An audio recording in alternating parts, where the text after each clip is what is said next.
นี้มาฮอดแถววังเวียงเด้อเส้นทางอันนี้เส้นทางไปวังเวียงเนาะอันนี้เป็นทางหัวรถไฟผ่าน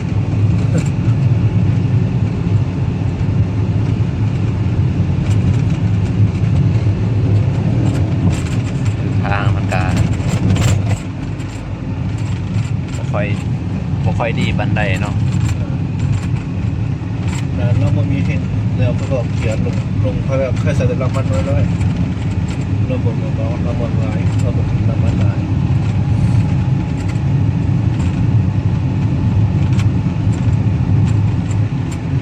อันนี้เส้นทางเล็ก13เนื้อเนาะตัวนี้เนาะ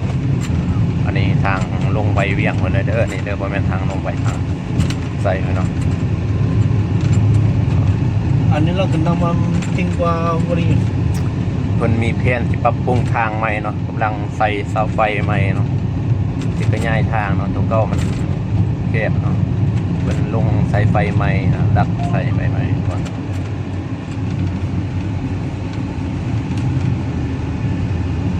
มีการขยายทางเล็ก13เนื้อในเนาะแถวเทศบาลวังเวียงในเนาะไม่ได้ผิด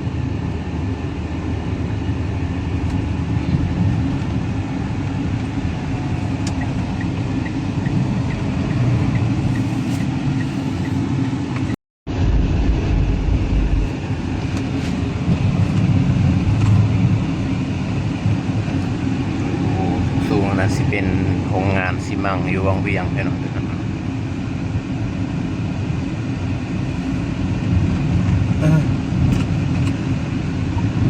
从阿莫菲兰诺欧高线ไปส่งค่าห้ามพีทีเดอร์ออร์ดีเซมบิงไฮเดอร์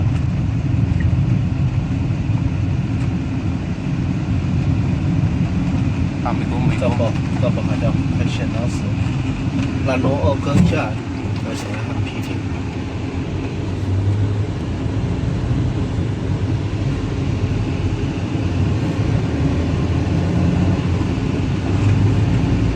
ส่งเสียงไปครับผมพูดแล้วยันเราเข้าใจแล้วว่าบางคนเราเข้าใจเข้าใจอยู่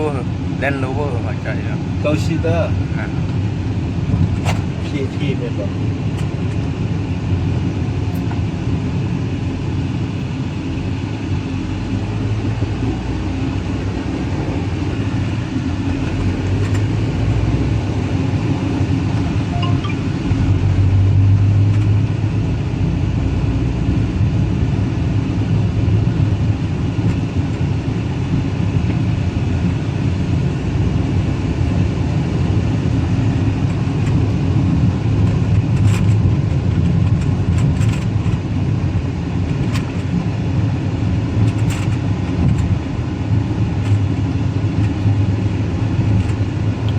เป็นโรงงานเนาะเราไม่มองเป็นเก้าบอก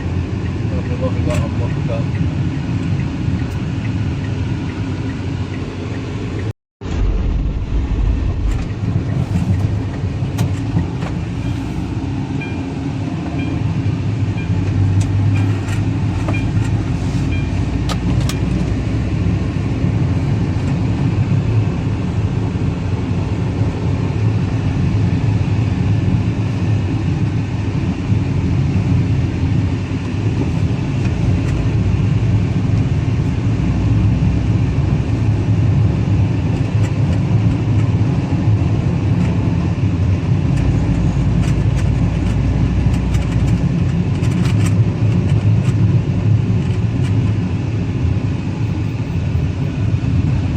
โรงงานมี2บ่อนวะ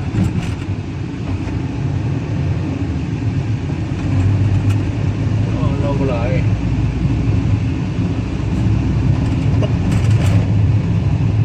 มันก็เป็นโรงงานจะบางเท่ากันนะ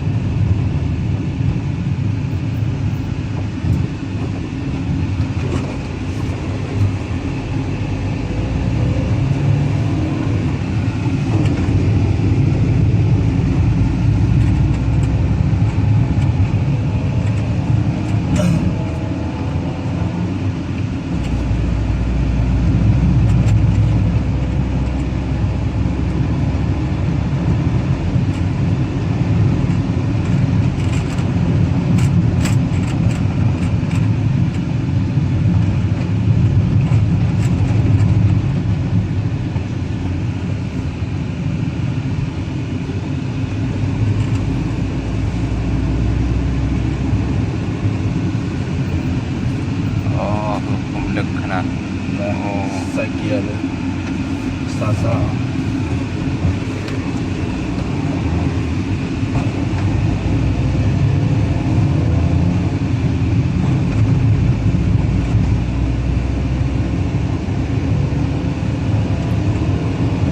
อาจสิบแจงหน่อยหนึงเนาะครับเพราะว่านี่เป็นแล้วเนาะ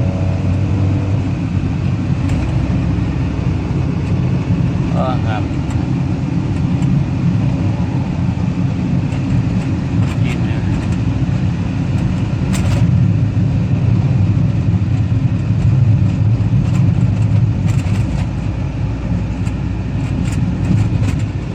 เส้นทางเลข13เหนือเนาะนี่ลงทางไปทางนครหลวงเวียงจันทน์เนาะเขตวังเวียงเนาะนี่เนาะ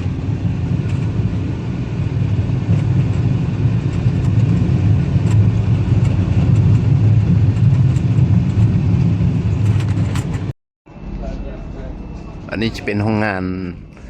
สิมังเนาะอยู่วังเวียงเนาะทีนี้เนาะ